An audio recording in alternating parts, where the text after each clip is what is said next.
Daddy ఒక నిమిషం ఆగు. ఏంటమ్మా? డాడీ ఒకసారి అతన్ని చూడు డాడీ, ఎంత ఆకలితో పనుకుని ఉన్నాడు. పద వెళ్దాం.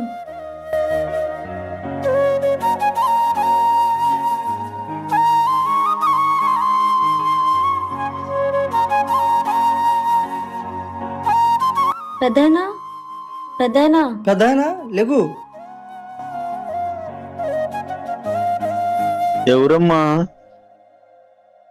ఏమైంది పెద్దయినా, అంత నీరసంగా ఉన్నావు? తిన్నావా లేదా? ఇంటికి ఏమైంది అలా పడుకుపోయి ఉన్నావు? ఆరోగ్యం బాలేదా? ఓపిక లేదమ్మా, నీరసంగా ఉందమ్మా. అన్నం తిని 4 రోజులైందమ్మా. డాడీ మనం తినడానికి ఫుడ్ తెచ్చుకున్నాం కదా, అది తీసుకుని రాపో. సరేనమ్మా. ఇదిగోమ్మా. ఇదిగో పెద్దయినా. ఆకలి ఆకలి.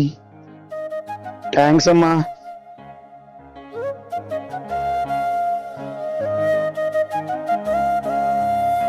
చాలా బాగా ఆకలైందమ్మా, చచ్చిపోతా అనిపించిందమ్మా.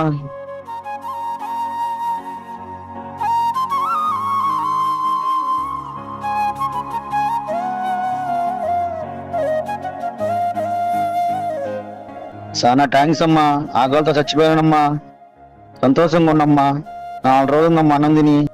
ఇప్పుడు చెప్పు పెద్దయినా, ఏమైంది? నాకు 2 కొడుకులమ్మా. నా స్థామత అక్కడ 2కి పెళ్లి చేశానమ్మా. నాతో అవసరం అయిపోయింది, ఇంట్లో నుంచి గెంటేశారమ్మా.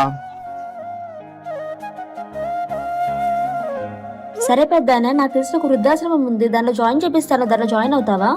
సరేనమ్మా, జాయిన్ అవుతామ్మా. తల్లిదండ్రులుగా పిల్లలకి అన్ని సమకూర్చిన తర్వాత వాళ్ళకి వయసు అయిపోయిందని చెప్పి బయటకు గెంటేయడం కరెక్ట్ అంటారా? కరెక్ట్ కాకపోతే నో అని కామెంట్ చేసేయండి.